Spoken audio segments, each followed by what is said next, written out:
This is a real part of what building cars kind of is. Dirty, terrible work. Yeah. Sucks. It sucks. We know we got to get all the suck out of the way right away. So let's get all the cutting, grinding, blasting, waxing, grease remover, undercoating. Let's get that out of the way.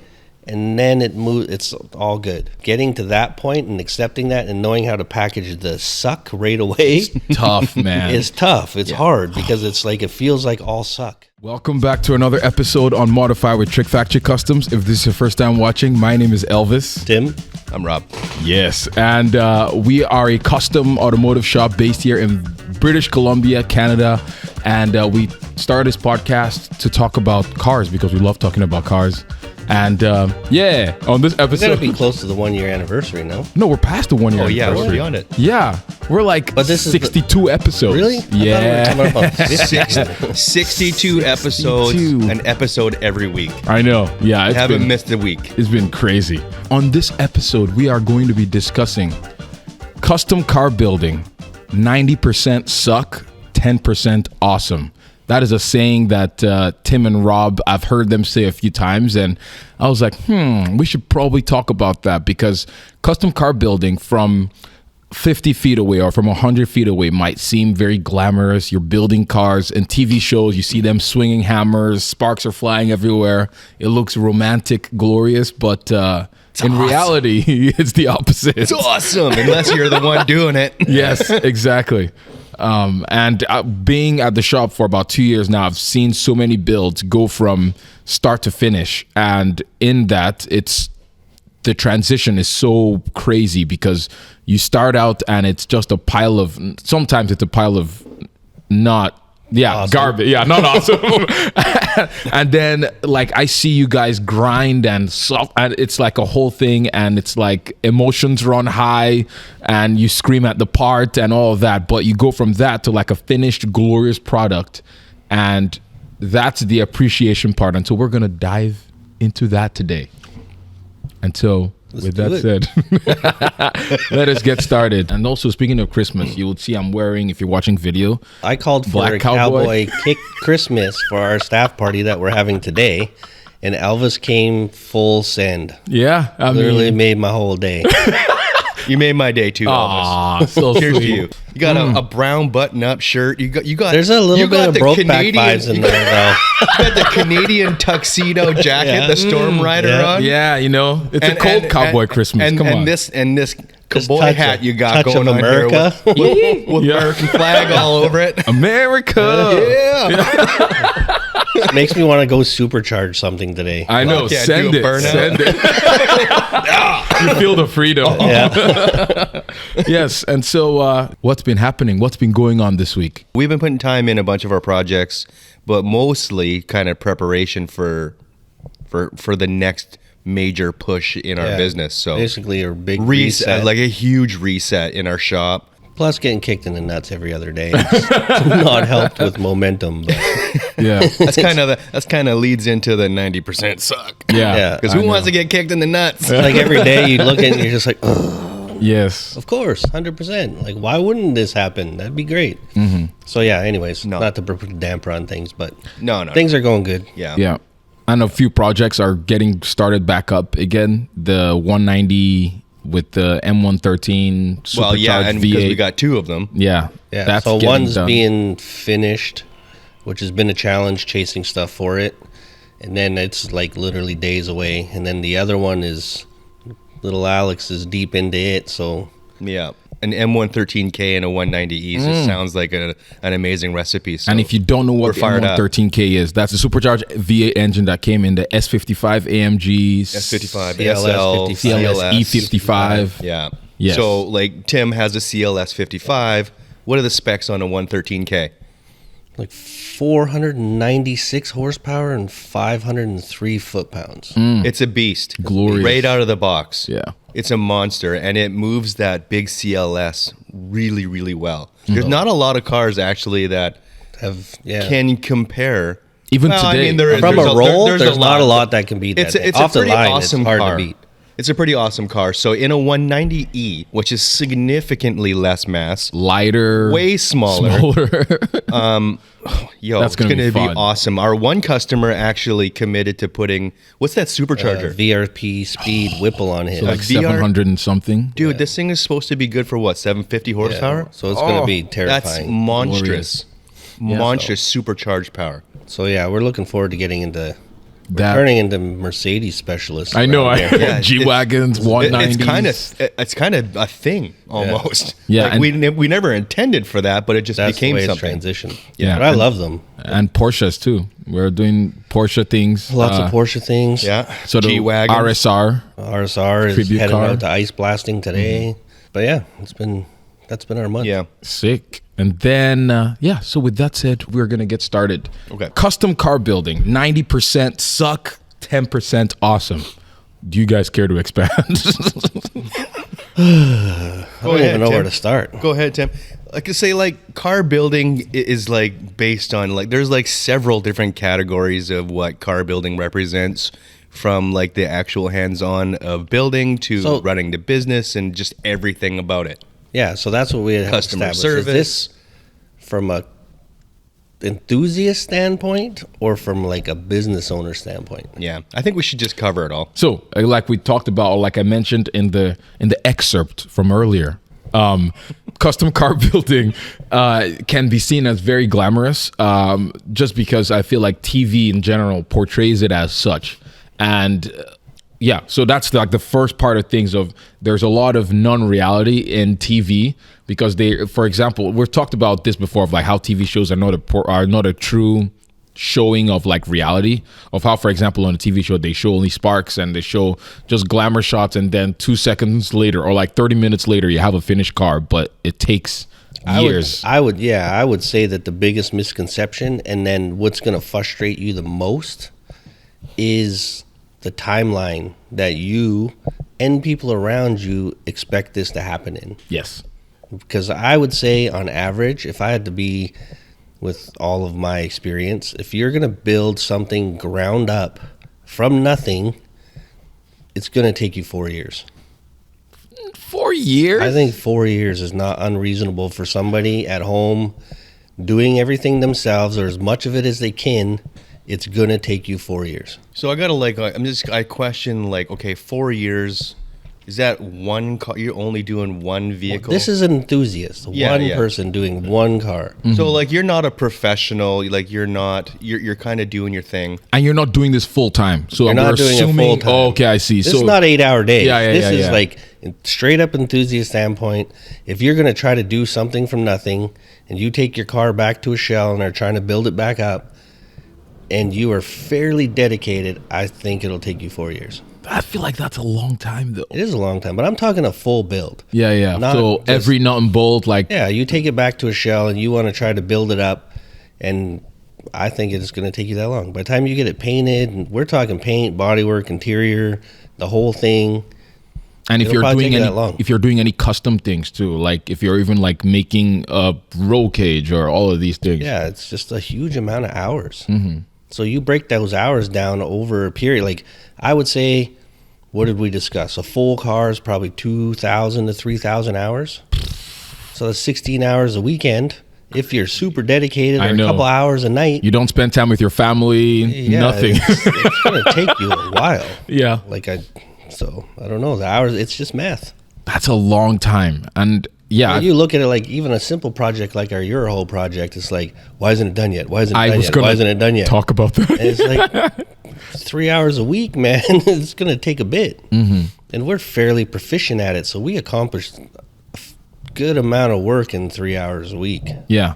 And also, it's not just 3 hours a week. It's 3 hours a week, but multiple people too.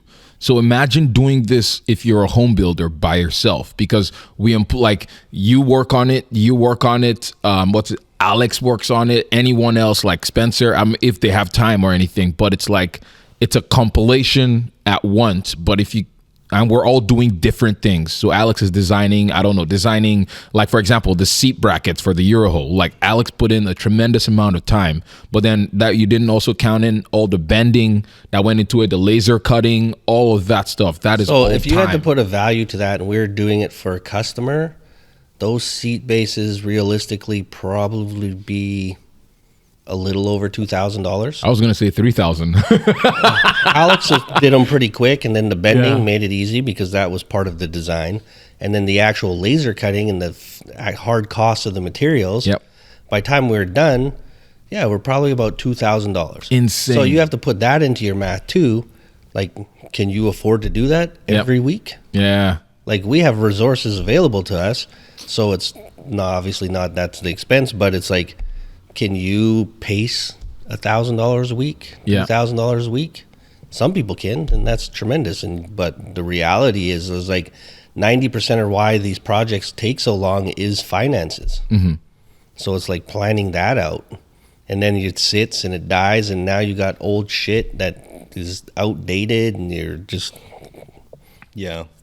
It's Yeah, rough. that's actually one of the things about building a vehicle is the timeline in which you when you acquire your parts. Like, say you go and buy it, like you get a screaming deal on a set of wheels or something for your dream car, and you're like, damn, I got to pick these up. And you just started your project, and you start doing, okay, now you're stripping it down to bare metal, and you're starting your paint, your whatever. You know how it goes. But like, these wheels are going to be fucking aged out by the time you're actually done your project. And you're like, oh shit, now I need new wheels. And then we're talking finances again. Like, I mean, it's a vicious circle. You know, that's a really hard fucking thing to swallow. So that's why we talk about picking the right project car. Because some stuff like little Porsches and some hot rods and stuff like that, they're timeless. The stuff doesn't advance. Yeah. But if you got a brand new car and you go tear it apart, it's going to be old news by the time you're done. Yeah. So and then you're going to, be beaten down. The thing's half tore apart, which leads into like another part of the conversation that is like buying somebody else's project car. Yeah. No, to try to get ahead of the save that game. for another episode. We'll save it for We'll another save one. that for another But then it's episode. like, that's what gets you distracted. Yeah, 'cause yeah. You do a whole bunch of stuff and you're like, oh, I can buy this one because it's further along than mine. And then now you got two piles of junk in the driveway. Yeah. And away it goes. It's like, and then it's just a huge amount of work. Mm-hmm. So I think you need to break it into pieces and like accomplish small goals before you carry on. Yeah. Because it's tough. You're dealing with it. You do it every day. Yep. That's it. Yeah. It's And it's like constant roadblocks. yes. So it's like, okay, I can do this. And then you're like, oh, I need this fitting. And it's no problem. It's a $6 fitting. But it's like, I got to go You have to drive go to the store 25 to get minutes and get it and come back and burn a bunch of gas and waste a bunch of time. Mm-hmm. Then you're on to the next piece. And it's like, it can be, Yeah. And you talk to anybody, how many guys do we know? And it's like, hey, how's your car coming? Oh, I just need this. Yeah. Okay, well, why haven't you got it? Mm-hmm. Well, I gotta get some money. I just haven't had time. So that's why it's a lot of suck. Yeah. Yeah. I mean, that's definitely a big part of it, right? You know, the flip side of like going to drive and pick up your part or whatever, if you're lucky enough and you can, that's cool. That's a good option, but it takes you away from building something. The other side of it is like, okay, maybe you order that part. Now you're waiting however long it takes to order 3 that days, part. 4 days, Yes. a week, 2 months. If you're lucky, right? If it's a thing that you can actually even order, that's fantastic. But you're waiting and you're losing momentum on whatever project you're working on. And me as a builder, like if I'm in a project and I'm like deep into it, I'm feeling the juices, the vibes are flowing, and I'm making something that I think is awesome, because we try to make awesome stuff. You know, if you have to stop because you reach a roadblock in it because you need a very specific part so that you can design and continue on. If you reach that point and you're like, I need this, but I have to wait, however long it takes to get it. If you have to stop that project and then start another project and then try to find momentum in the next project, these are part of the things, like, in my mind that resonate deeply with me. That's kind of like into that whole 90% suck thing, because it's awesome making cool shit, but it sucks when you have to stop making cool shit and start making something else cool and start again. Yeah. And here's another thing that Tim and I talk about, like in our whole career, this is a thing, like if you make something super awesome, like it looks like a piece of friggin' jewelry, no matter how awesome it is, even if you made it all the way to the completion on it, if it's not the right thing for the project, like if it just somehow doesn't, work well with the overall scope of the project, no matter how awesome it is, you need to take that awesome piece and essentially throw it in a scrapper. Hey, no. You know what I mean? Have to. No, and then man. start over. Because it'll kill you. Because like it's just not right. And it's so awesome. It's like a roller coaster ride. It's so awesome that you made this beautiful piece. It could be small or huge, but if it's not right, you got to throw it out and then you got to start over again. And that fucking sucks. Yeah. I don't think I've gotten there yet. Like I feel like I'm still married to the fact that when you make something, I don't know, I'm just married to it. I'm like, yeah, I'm gonna make this work regardless. You gotta set it free, because then it just compounds, and now you're trying to manipulate everything around that, and it just okay. piles, So here's and it makes another it worse and worse here's and another worse. thing that kind of plays along with that. What if us as builders, designers, we make this thing, we put it on the vehicle, we think it looks fucking glorious.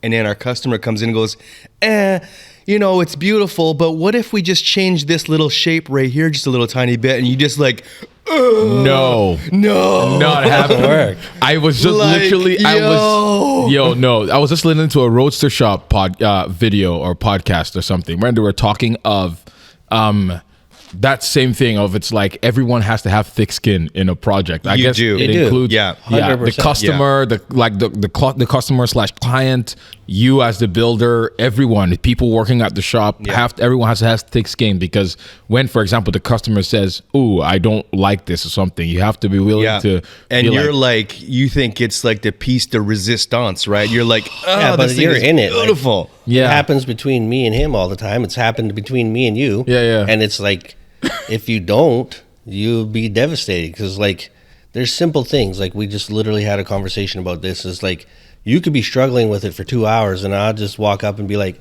"Why don't you just do this?" And you're just like, Yeah. and it sucks. You get deep into a And thing it's and like, you don't think start of again. It could be either embarrassing, or you're so heavily invested into what you're doing, and it's like it's not malicious intent. It's just you're so hyper focused on it that you get a fresh set of eyes on it, and like, man, that would be like just a little bit, and you're just like, ugh. No, man. Yeah. But see, No, that's it. But you have to be able to accept that criticism, and it might be coming from the right place, because you're looking at it from right here, Yeah. and somebody else is looking Come from it fresh over set of here, eyes, and yeah. it's like, and then you're like, no, come back here and look at what I'm looking at, and they're like, oh, okay. But cool. also, I feel like there's a limit to that too, because even for the customer, like they can't just be changing things that they want. Well, no, they anytime. can't. Well, So that's the part of the nature. suck part, right? Like, Like we have a project in the shop that's very much that. It's like he changes his mind every other day, and you can't get momentum, you can't get your head into that space. And then we get other guys that are just like, do your thing. Yeah. And which comes with its own stresses too, because you don't want to just do your thing with no input when somebody else is paying for it. Yeah. And then they're just kind of like, like, I like it, but it's not exactly what I wanted. Yeah. So that's stressful too, because you don't want to be wasting anybody's time. And then there's other projects that we just won't do. Like if I'm not on your aesthetic, it's like I'm not interested in doing that. Yeah. So I'm not going to do it the justice that you're hoping that I'm, and there's somebody else for that. Yeah. Because that'll ruin it too. You go spend a bunch of money and you get something you don't like. You're just like, ugh. Now you're going backwards. Yeah. And then that'll suck the life out of your project too. So Yeah, that's horrible. It's we're actually really fortunate now in today's time where, we do have this digital space that we can play in.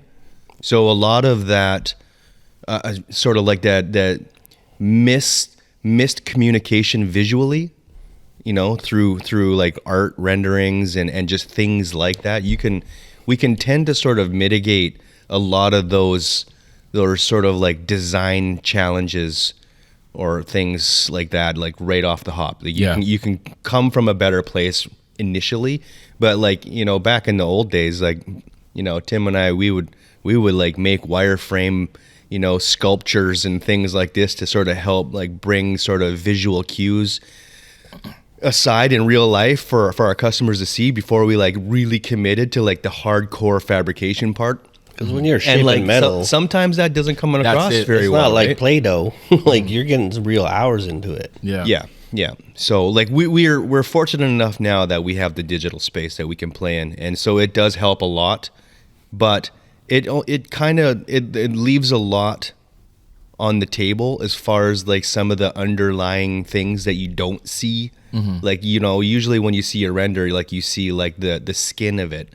But it's like the under things, skeleton. The skeleton of it that actually makes it, function. And like, you try to make all of those things just as beautiful as the outside as well, and functional. And, and that's really hard to. How do you bring that into the customer's vision without them seeing it in real life? Yeah. And then I also had a thought about, like, going back to the 10% or 10% awesome, 90% suck. How do you guys, I don't know, deal with that part? Because I'm sure whenever you have an idea for a project, for example, let's do your 190E Mercedes wide body, 1500 horsepower, all that stuff. Blah, blah, blah, blah. Yeah, you have an idea for it, but then going through the whole thing, it's constant grinding, it's constant doing all of these things. But how do you keep that motivation of it's like, okay, it's gonna be awesome in the end? Because that is very, very difficult. Like, well, I think that's probably one of the hardest parts, is maintaining that vision in your head. And then I would say you have to commit, like the G-Wagon guy. Yep. He had a very solid idea, image in what he wanted to do. And he didn't deviate. Like, there's minor deviations in the process, but he had it locked in. that's so cool. So it was an easy goal to get to. Yep. So we weren't trying stuff. We knew what we needed to do. So the same as my Evo, I've said it a million times, like I started gathering parts for that thing for 5 years before I ever executed it, but I had a very specific image in my head. So I could work to that image. I knew what I needed to do. I wasn't just floundering, trying stuff. Like, I had a plan. So working each step of the plan is what got it through to the end. Obviously, I had a tremendous amount of help with it, but it's like, okay, we have to do this, and then we have to do this. And like what Rob touched on earlier is like, I need this part to be able to design this. But there's a lot of times where it's like, don't go buy a bunch of shit and then try to form your project to what you've bought. There's certain steps, like, okay, we're going to build this, and then we're going to see what will fit in here. And then like, this has to be this, and then we'll find the solution for this problem. So sometimes you have to create what you need to find out what you need.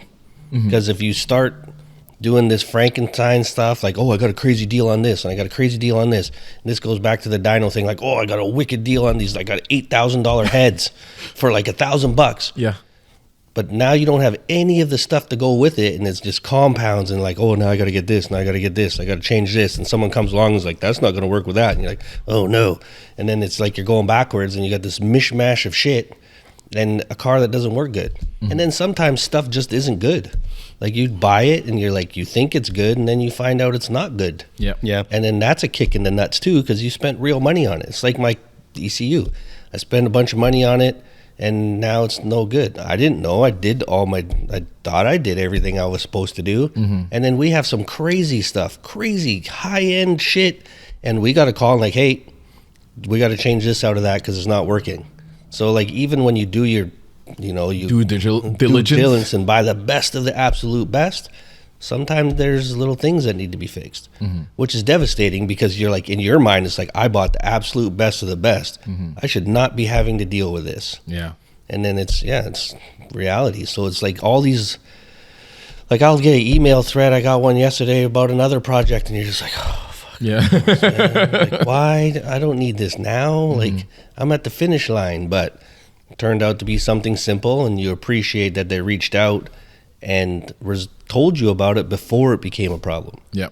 Which is great. But I mean, there's lots of that kind of stuff. And you see it, no matter what you use, someone's going to tell you you're stupid. Like, you could get the best of the best. Like, you got, pick something you wanted to buy. Like, I think we talked about seats. Someone's talking shit about the seats. This is like a cheap-ass project that we're trying to keep cheap, so we got a sponsor. The Euroho. The Euroho with like a reasonably priced seat. But if we went and bought some $12,000 race seats and put them in there, like, you guys are an idiot. That thing's a piece of junk. Yeah, why would you do that? But then you get some inexpensive seats, and it's like, you guys fucking suck because you're going to die. You're like, oh, man, you can't win. Yeah, you can't win. Yeah. So it is a lot of suck, especially when you allowed people into your bubble. Because then that's another sucky part is, like, I call it the council. Because, and I've literally said it to customers. I was like, okay, if we're going to build this, we're going to build it to your plan, to your vision.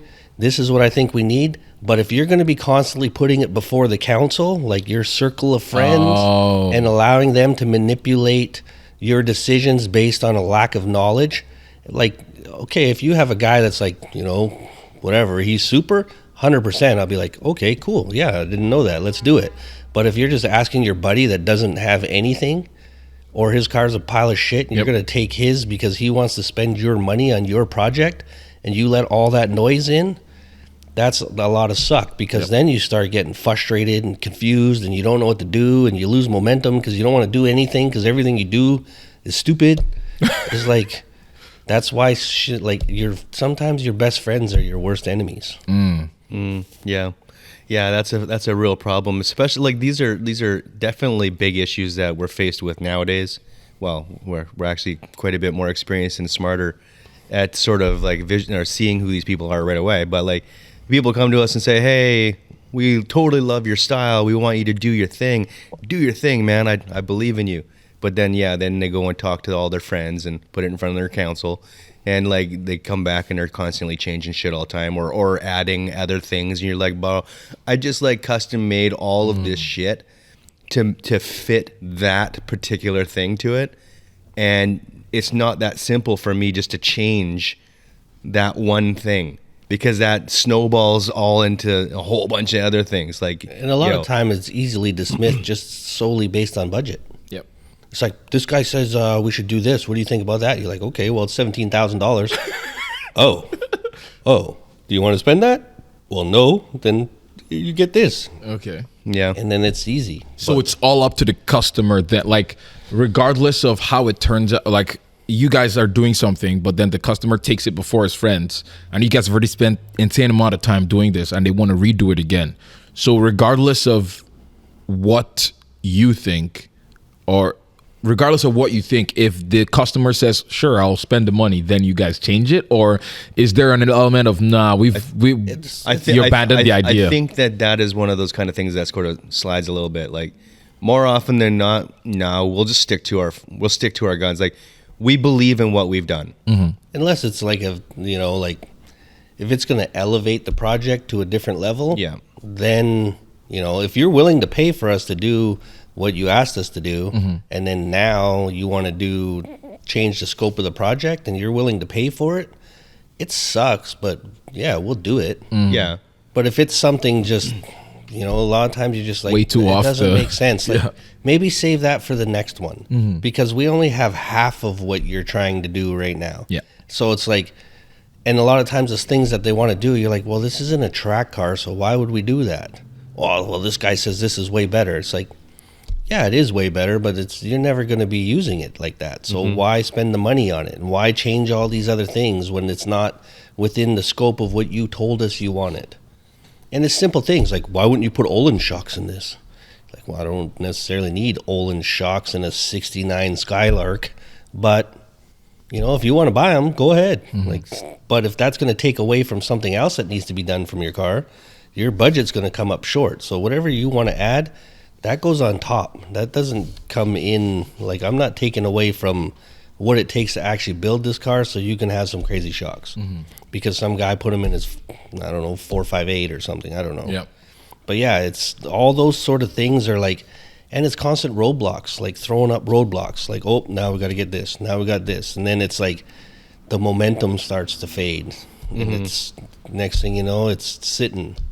Because like, well, I didn't want to do that until you came and saw this. Yeah. And then it's just... Yeah, so we're kind of like, we lean a lot more towards business because we've been doing this now for a fucking long time. You know, we've managed to get a lot of experience and learned a lot of things, a lot of really hard things to learn without being firsthand experience. But like for a DIY guy in their garage, I mean, that whole council thing that we're talking about, that will probably tend to break most project cars. I mean, you could go online and look up project cars for sale, and it's fucking like thousands of pages of them. You know, and it's like a lot of the times it's because of things like that. Like if you're in a project and you're deep into it, and all of a sudden somebody suggests something and you just like, it's devastating to you because you just work so hard to accomplish it. You know, that will make you lose momentum, and it'll make you lose the whole love affair of why you're even doing it in the 1st place. Like, I mean, so that's a very real thing that sucks, you know, in that respect. Like if you're deep into something that you truly love and then you lose momentum on it and you're just automatically, you hate it. And you're like, I'm never want to do this again. Like, Yeah. And like, I think that's the most toxic part of this whole community. And we see it in our comments all the time. It's like, people have a tremendous amount of respect for the do-it-yourselfer guy that's doing it cheap until he does it. And then once he's done it, it's like, that's fucking junk. Why didn't you just, like, Elvis, why are you messing around with this? Why don't you just put a Wagner motor in it? And you're like, well, a Wagner motor is $30,000 is why of course we all want to do that.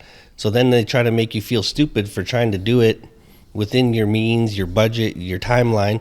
And I hope that we don't ever do that. Like anytime I'm offering you advice, I'm trying to give you an easier way to do it, or maybe a more efficient way. So, but I'm never just like, why don't you just buy this? Yeah. Unless it's a smarter solution to what you're doing. Then it's like, you could just buy this for $200 or spend the 14 hours of you grinding and hammering and doing all these things. And then most of the time you're like, oh, yeah, I should do that. Yeah. But it's like when you get some guy that's just telling you to casually spend $10,000 on something that doesn't suit your build, it sucks. It's like, it feels like a kick in the nuts. Like, why did you do that? And a lot of times you're like, because it's what I could afford, which is it's a completely reasonable answer to the question. But it's like super valid. Yeah, like dude, this shit is expensive, man. It's really expensive. Yeah, like it's like also like kind of like culminating of what we've been talking about, from bringing it before the council and what's it called, like offering ideas of, oh, do it this way. So I'm doing an LS swap jag, another LS swap jag, but we'll not talk about the previous one, but this white one now. It's a case in point. I was working on I'm still working on the fuel system, trying to make it function, and I was trying to integrate a bunch of the old Jag stuff with the new, I wanted to pretty much make AN kind of like make a hybrid AN system and make the old Jag system work, because it had a surge tank. I think it had a surge tank, but the way everything was routed and done just made things kind of way more complicated than it needed to be. But I was almost dead set on doing that. But then Tim was like, oh, why don't you just get rid of all this stuff and just use compression fittings and adapt everything, and it pretty much make it easier. But I was like, nah, I just wanted it to be more original or more blah blah blah. And I had the thought in my mind, and there was also the thought of, because so someone at the shop also said, oh, you just buy a new fuel tank and just and so I was like, oh my god, this is so, it was just way more than I was like, okay, we'll see what happens, I'll go with my idea. But upon thinking, and I was like, yeah, it's probably going to be easier just to take out this whole, instead of making the old system and all that complicated Jag stuff work, just take most of it out, take out that whole surge tank system, and just make it a direct connection from the fuel tank to fuel filter to fuel pumps and everything. And it's so much easier now, and there's so much more space to work. And I'm like, oh my gosh, thank God I decided to eliminate. You saw the light. I know. You had some clarity, right? Yes. And so that was huge. This is the thing, Elvis. I mean, because you're like pretty new to building cars. Like, you're learning, you know, we'll come in and be like, yo, dude, just get rid of all that shit. Like, it's just complicated and for no reason. A lot of cars car stuff has evolved. Yes. A long ways since, the year when that car was manufactured. So it's like, just get rid of that shit, man. Like, you can keep the fuel cell and everything stock, but like, yeah, just eliminate unnecessary bullshit. Yeah, but I kind of wanted it because I was like, yo, Search Tank is sick. It's a race sick, car, and, man. I Come make on. it work, but it's just for what your purpose is like, are you going drifting? Do you Nope. plan on tracking this car? You never know. Would it even function well in that situation anyways? What year is this Jaguar? You never know, man. It's 1972 or 76, I think. So that's just one of those kind of things. So like, that's you kind of experienced firsthand right there. You got invested in your project, trying to make the most of what was, do your hybrid conversion, use all the Jag stuff as possible, and then you got deep into it and you realized this is bullshit. I'm gonna have to change my path a little bit, and then you had to go backwards just a little tiny bit. Yeah. Just to be able to simplify your life. Mm-hmm. And that's like, it was awesome, and then all of a sudden, fuck, this sucks, like, man. I got to start over. Mm-hmm. But I think the solution that you went with is the best for the car. Because the problem with like the casual, like, just put a new fuel cell in it. Yeah, that's ridiculous, It's right? ridiculous. Like, it would be easier for you. It would. 100%. But now you got to go gas station, pop the trunk. Yeah. It's a And whole then thing. to me, as soon as I see that, it's like a cop out Jank. to me. Yeah. Yeah. It's a cop out. Like, this is probably some shitty swap, and he did everything the easiest, cheapest possible way, and it devalues the car. Interesting. So it's like, now it looks proper. You can use the filler hole, you can do all the things, and it didn't really take that much more work. No. Whereas doing that is like, yeah, it's a cop out to me. Every time I see that, I'm just like, no. Really? Right. Yeah. I mean, Oh, because shoot, like, okay. to commit to doing like an aftermarket fuel. So like, on this note, if you did an aftermarket fuel cell, you did all that kind of stuff, you could totally do that. You could totally make it so you don't have to pop your trunk and fill your thing. Yeah. Most people don't do that. Go that 'cause extra the length. level of commitment to doing that kind of swap is way higher. Like, they're like, nah, it's cool, man. Just Pop the trunk instead of like But making a new hose. To make it a little bit more OEM, Yeah. like we talked, this OEM plus sort of upgrade, sort of, this is a thing, this is real, but it costs a lot more money to accomplish that, and it's way more of a headache. So in your situation, And it's just for- smarter. realistically, for use what what advantage? was. Yeah. Like, a fuel cell is not any more. Generally, you're putting a smaller fuel cell in so that you can hold less fuel, so your car is lighter. If you're actually intending to use a fuel cell for track use, this and that, safety, packaging. Yeah. But for yours, why wouldn't you want to carry as much gas as you can? True. Very Well, true. And the packaging is already done. It's perfect. It looks Yeah. great. Yeah. So what's the advantage to doing that in your situation? So that's the planning thing. It's like, yeah, of course I want a racing gas tank, but it looks like shit in your car. Like, it doesn't suit the aesthetic of what it's supposed to be and what your intended purpose is. Yeah. So it's like, that's one of those things where it's like, yeah, put a fuel cell in it, and then it changes the entire aesthetic of your car. Yep. And it's just, yeah, that's the council thing. Yeah. Don't go to the council.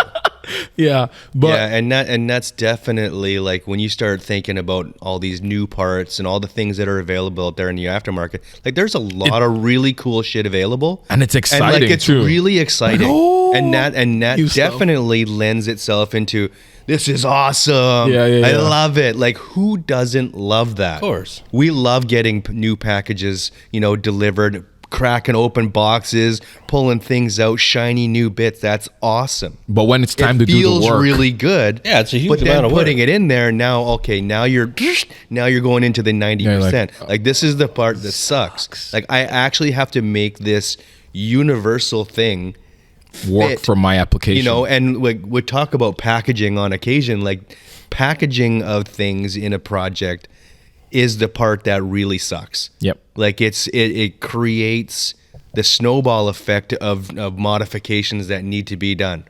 And if You you know? think about and take a moment to realize the things that you are looking at that really make a huge visual impact to you, it's almost 90% packaging all the time. Yes. Uh-huh. Like, but you don't recognize it.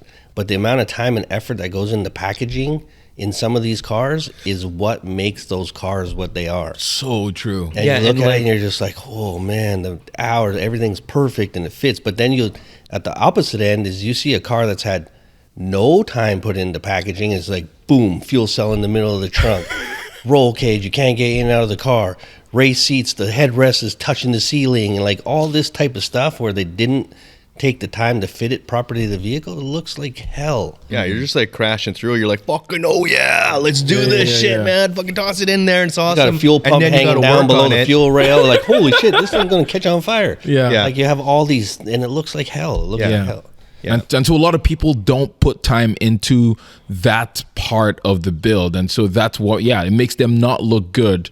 But going back to the topic too, it's like a lot of people kind of like bail when it's getting to that suckage part, and just it's a cop out. Like they just be like, okay, I'm just gonna make this as easy for myself as possible, and ignore the fact that I'm like, if I want to do this well, I actually have to put in the amount of time that's required to make this packaging look glorious. Well, I don't think a lot of people put enough real effort into like the packaging of serviceability. Mm-hmm. You know, like you think what that actually represents. Like if you put some stuff in there and it's now in front of something else that you need to get, get your hands on occasion, like like a fuse box as an example. Like if you throw a fuse box on a firewall, okay, so you're at the beginning phase of your build, you got to open firewall, your interior is all full, gutted out.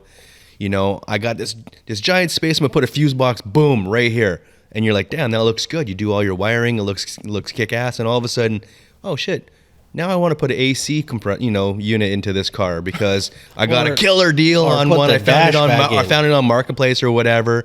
I want to put a stereo in it, and you just realize like, oh shit, I put my fuse box right in an area where now my stereo and my AC, HVAC unit is like it's conflicting, and like, okay, maybe you were managed to like somehow package it in there, but now you have a little bit of electrical troubleshooting to do or whatever, because I mean, these things happen. It's a car, and you can't even reach the fuse box, or even you can't even barely freaking see it, right? Like, so there's so many issues in that, and like now all of a sudden, like it's all the way to the suck side. Like this absolutely sucks.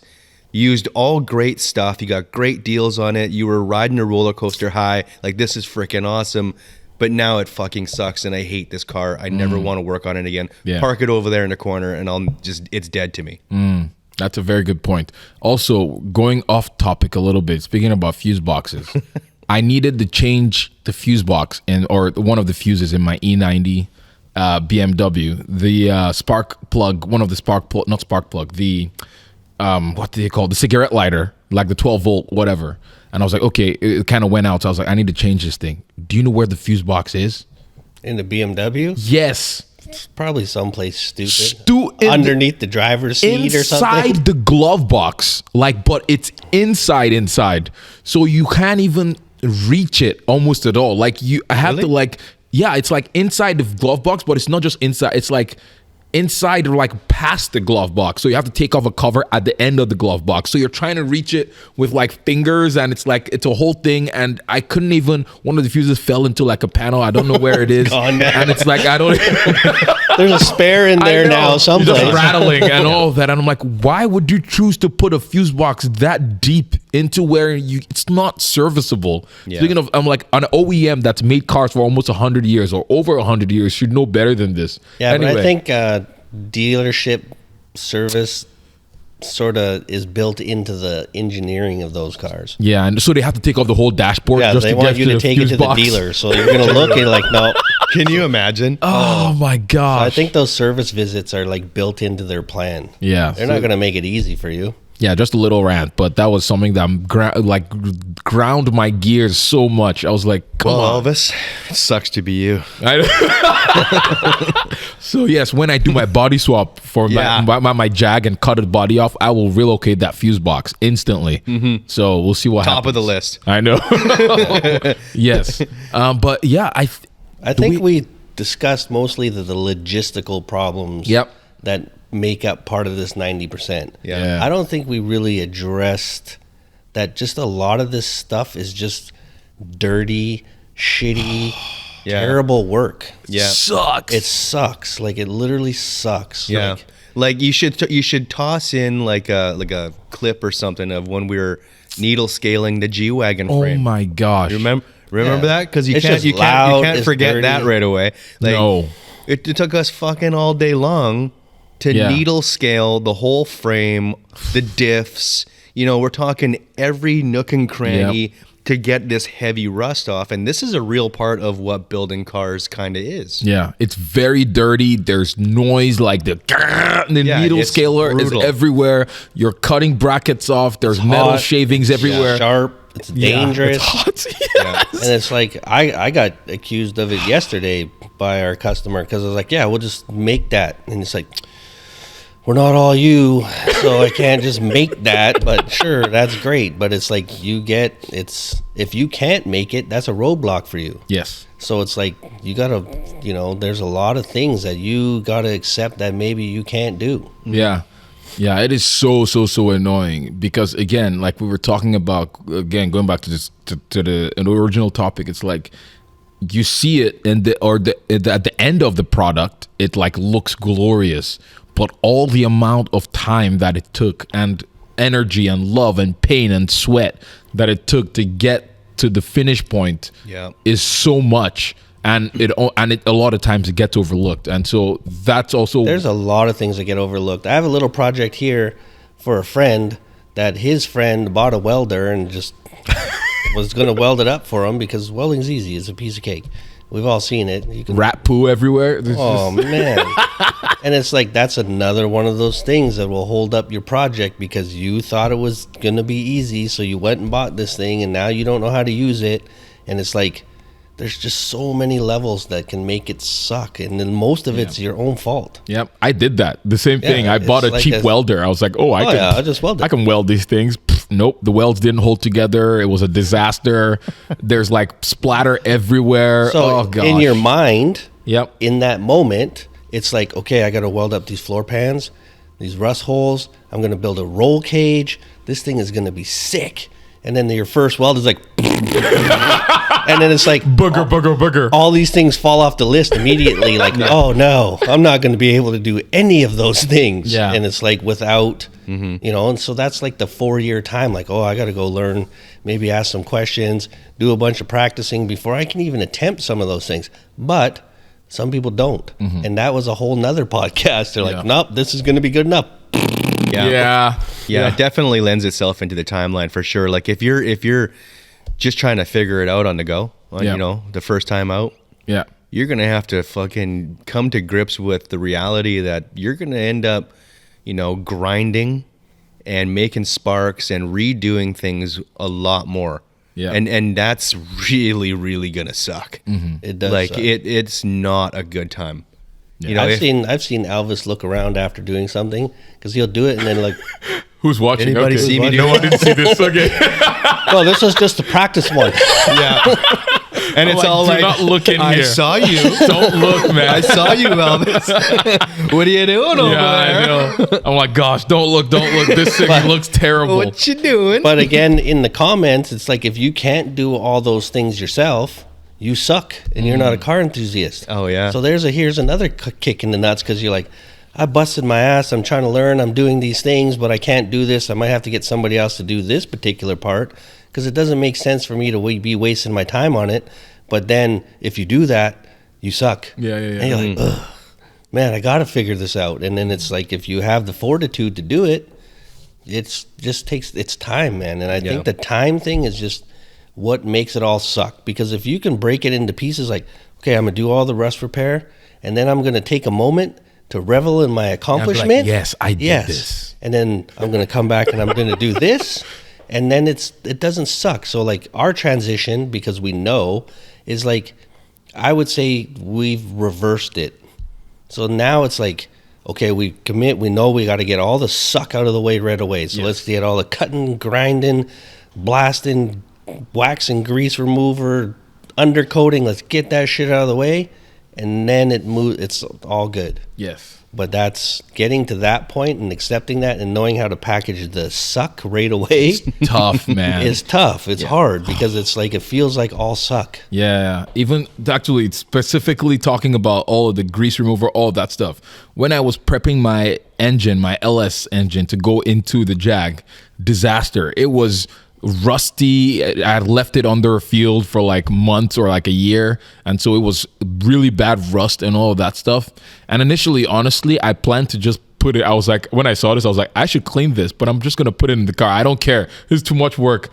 And then, boy, we're like, nah, just clean it, or just, I mean, it's gonna look nice. And I didn't know how much work it was gonna take, but it took me probably after work almost every day, a month of just making sure everything was clean and was nice, refinishing things.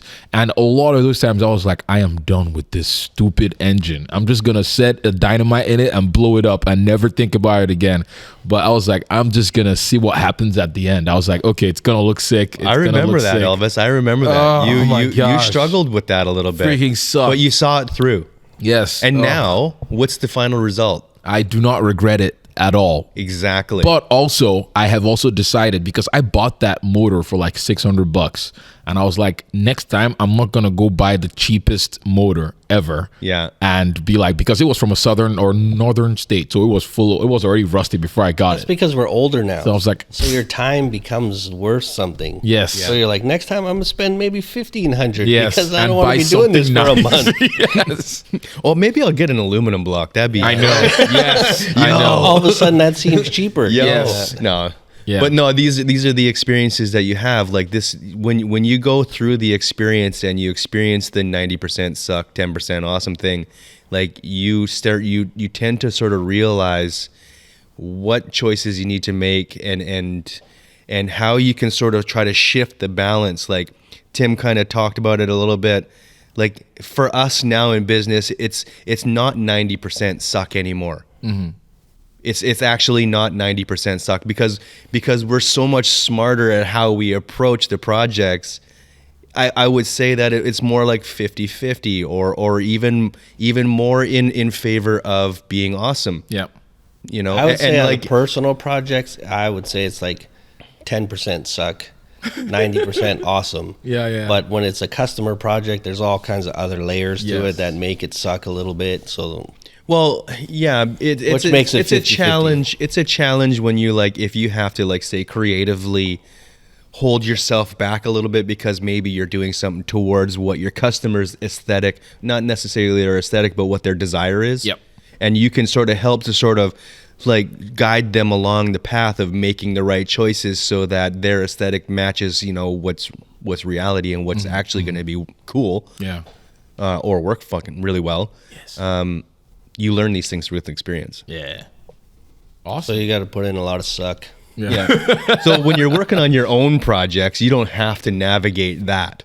So then No, it's like sometimes you still do. you don't have to navigate other people's Oh, decisions no, for no, you. no. You know, like you don't have to. You don't have to. You're your own counsel. Yes. You know, Yeah. but we in our shop, we're a pretty small shop. I mean, you know, each and every one of us, we all have our own personal projects. We all work towards, you know, our own creative outlet in whatever that is. And like, we all ask each other, you know, hey man, I'm up against a wall right now in my project. What do you think I should do? Mm-hmm. Like, and like, that's because we all kind of like respect one another's decisions. We work well together. Mm-hmm. We still talk a lot of shit. But Oh yeah, of course. But I mean, that's just part of it, right? It's like, nah, that sucks, bro. You know, don't do that. That's stupid. Yeah. Oh Anything shit, I else? never thought about that. Because like how Oh, Tim was okay. saying, he was like, you know, if you're looking at it really, really closely, and then somebody else can see it from like way far away, they might be like, hey man, that sucks. like, damn it. Damn it. Because you're sitting there I don't want it to suck. Yeah, I I'm so know. invested. focusing and trying to convince yourself that you like it. Yeah. Yeah, and that's And it. if you have to do that, it sucks. Yeah. Yeah. So it's yeah. coming to that point where it's like, you're like, Yeah. If you're having immediately bad get rid of thoughts. it. Just Yeah. get rid of it because it sucks. Because you should be able to put it down, walk away, and like look at it from like distance when you're walking away and be like, damn, that's cool, man. Like I'm Yeah. stoked at what I did that fires me up. Like we talk about this. Yeah. Like that fires me up. Or there's something not right. Yeah. It's almost like doing custom or like buying a car of when I think you mentioned it last week or 2 weeks ago, but it's like if you look back at it and it looks glorious. Yeah. And you're like, yeah. That's when you know you got to win. Right. For sure, yeah. Right? But if not, you're like, yeah. If you got to tilt your head and squint, yeah, you throw in garbage. Yeah. Yeah. Or sell it. Because nobody else is doing that. They're looking at it straight on and like, that looks, why do you think he did that? Yeah. It's probably one of those couple of sacks of beer kind of in the thing. Yeah, when we go car shows, we that's do it all why. the time. Yeah. Oh, And then you see the owners like, what are they looking at? It's like, you know what we're looking at. What's up? Oh my It's God. fun though. Anything else? Don't think so. Sweet. Awesome. We will see you guys next week. If you guys liked this video / podcast, be sure to leave a thumbs up, leave 5 stars, and catch you next week. Bye. Bye.